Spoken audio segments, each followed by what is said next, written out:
Welcome back, everyone. There seems to be some confusion in Padua, so we're hoping to help sort that out a bit. You call this confusion? It's criminal! Yes, sir. But if you could just hold on for a bit. I need to bring our audience up to speed, and then they can hear from you and decide for themselves. So, let's get right to it. You, sir, have just arrived in town with Petruchio and Kate as your traveling companions, and they've brought you straight to Vincentio's house, and then for their kindness, I assume, you've asked them to stay for a drink. You shall not choose but drink before you go. It's only polite. Well, yes, so you knocked at the door, and then an older gentleman who was passing by, our audience knows him as Gremio, suggested that you knock louder. There was some kind of a party going on inside. And that's when you, sir, shouted out the window to them. Yes, it sounded like he was going to pound down the door. And so then I asked for Vincentio. And I told you he was inside and that he was busy. And that's when you, sir, said that you had some money to give to Vincentio, which could make for an even better party. Sometimes it just takes a little money to open doors. Well, and so now we get to the heart of the confusion which has brought you both here. Because it's at this point that Petruchio asks you, sir, to tell Vincentio that his father has arrived from Pisa and wants to come in to see him. Well, and that's a lie. I mean, his father has come to Padua, and you're looking at him. You're saying that you're Vincentio's father? Well, that's right. At least that's what his mother told me, if she can be believed. Well, Petruchio then accuses you of knavery, which for our audience, a knave is a kind of cheat, or we might say a rascal. Oh, this guy's a knave, all right. Oh, you should arrest this man immediately, for I believe he has come to Padua to conduct fraudulent business while pretending to be me. Sorry I'm late. Oh, no problem at all. I just thought I'd come and tell you that I've seen them in the church together and I wish them the best.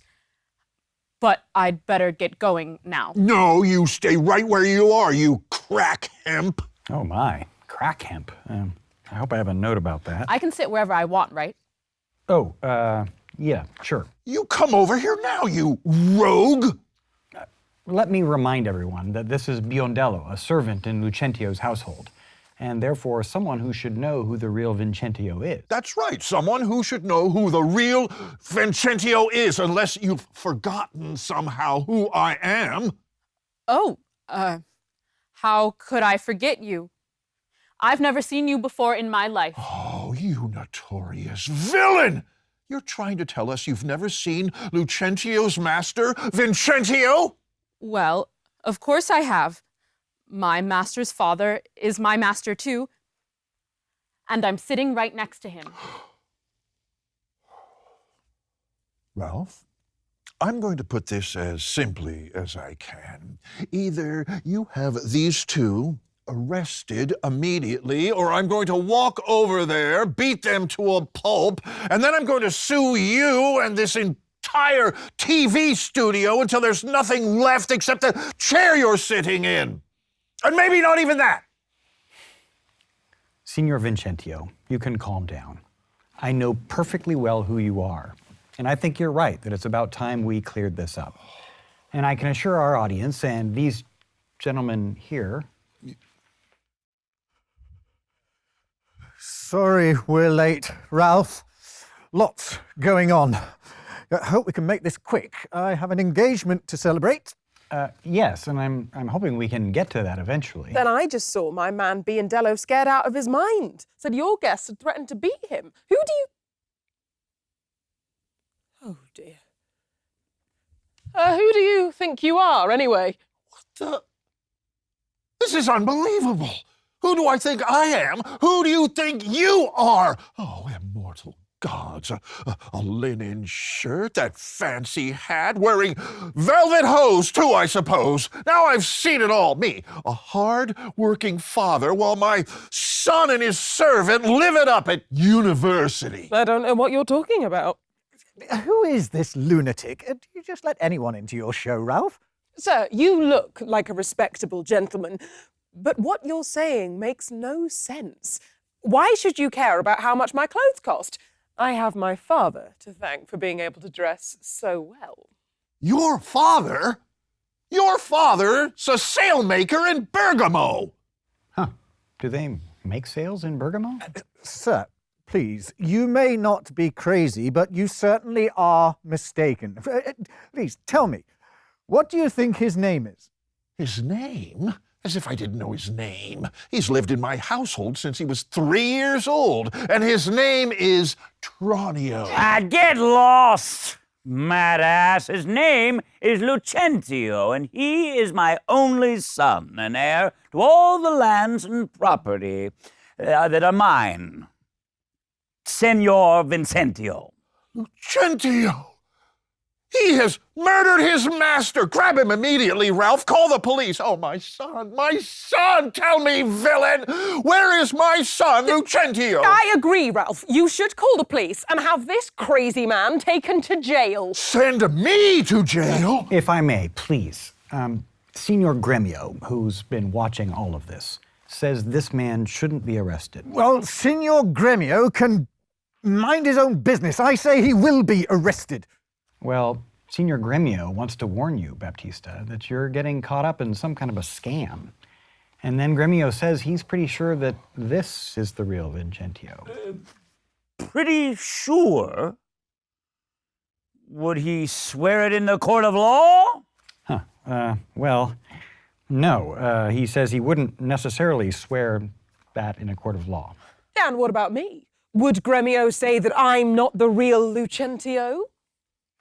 Well, no. I mean, he definitely thinks you're the real Lucentio. Then away with this dotard. Arrest him!